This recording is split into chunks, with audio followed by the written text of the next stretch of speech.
Hi, my name is Dr. Erin Daniel with Rejuvenate Life Chiropractic. If you find my videos helpful, please like, share, click the subscribe button to the YouTube channel, or you can find me at rejuvenatelifechiro.com. Now, today I'm talking about healthy ways to lose weight. I'm continuing my series, and today the topic is gastric bypass surgery or other bariatric procedures. It's important to take into consideration the state in which the patient or person would be in before determining if this would be a viable or beneficial option.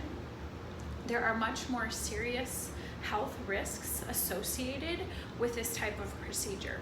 So when would this be considered? Well, maybe when the risks of not doing something or any of the somethings that the person has already tried has not worked is when this is going to be the best option. It's good to consult with your own physician if this is, a person, if you're in this category that we're going to talk about. But if you are going to be, losing limbs because, diabetes is so bad and you need to make drastic changes, if you are going to have other complications, like for example, heart attacks and other things because you're just morbidly obese, this might be a viable option. Hopefully we get these videos to people before they've reached this point and have some good tools. Our other tools take a lot of work, a lot of effort, a lot of planning, a lot of preparation. So depending on the state that someone is in, they might not physically even or mentally or emotionally be able, to feel like they could overcome those things, right? We always have a choice and we always have a thought. We just don't have as much time on our side, and old habits can kick in. So according to WebMD, they're going to list out these cons as far as for bariatric surgery. From a pro, or a reason why someone might consider a bariatric surgery, is it's their last resort option. They've done many different things, and they know they have to do something, and they're getting close to being out of time. They physically won't be able to eat as much with a lot of the procedures, so this would cut back on the quantity of food that people would be eating. It can cause physical discomfort if someone overeats, so they can even throw it up. Okay. If they have obesity-related health issues, this would help with some of that. A lot of people's joint pain will go down when they are losing weight. It can contribute, just overall mobility would be better. This would be a fast track to do it. It forces the portion control, though some people can still stretch out, like if they've had a stomach stapling, they can still kind of grow the other portion of their stomach. Sometimes this will save a life. If that life has already gone under some radical negative changes because of their condition and the weight on top of that, then they might need to do something a little more drastic. Not doing something can result, like I said, in death or a serious complication, then people might consider this as an option. Overall, there's quite a few more negatives than there would be positives.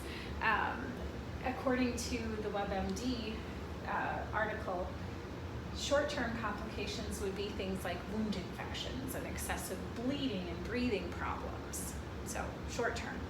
Long-term, nausea, vomiting, diarrhea. So this is a long-term consequence of not having the normal physiology that you'd have because you're missing a chunk of it. You're changing the digestive process, so it's not happening smoothly. Abdominal hernias, so where the intestines can start poking out between the abdominal wall. Malnutrition, so we're not getting enough nutrients. This can lead to many other disorders, other hormone disorders. Malnutrition is a big deal. We're finding that lack of nutrients as well as lack of really healthy gut bacteria can be a problem for many, many people. Serious or life-threatening complications, so here's where you kind of have to weigh the seriousness of the condition that would drive someone to need to take a step like this versus what could happen if they do take the step. So pulmonary embolism or a lung blood clot. Serious life-threatening complications happen about 3% of the time. We will see leaks in the new surgical gut connections. You can have bleeding ulcers, heart attacks, these are my own assessment. Digestion is forever altered. It's never going to be the same because you've now physically changed it.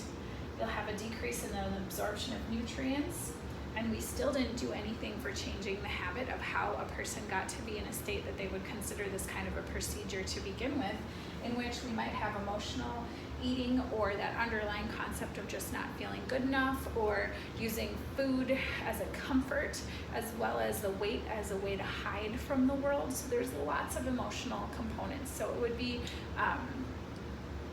of great importance that if someone is at a state that they need this surgery, that they would also then be tackling some of the other components of emotionally eating or any of their other underlying issues that would drive them to make the changes, because you still are going to have to change lifestyle. You still will have to choose foods that are going to be healthier, but in a case where a stomach is a lot smaller, you might not get as many greens in there. It might be easier to eat one yogurt and that's it. So if we think about the different aspects, it's not the healthiest option. However, it might be a life-saving option for those people who need it. So hopefully this was helpful. Again, I'm Dr. Erin Danielle with Rejuvenate Life Chiropractic. You can like, share, subscribe to my YouTube page, or find me at rejuvenatelifechiro.com. And I hope you have a fabulous day.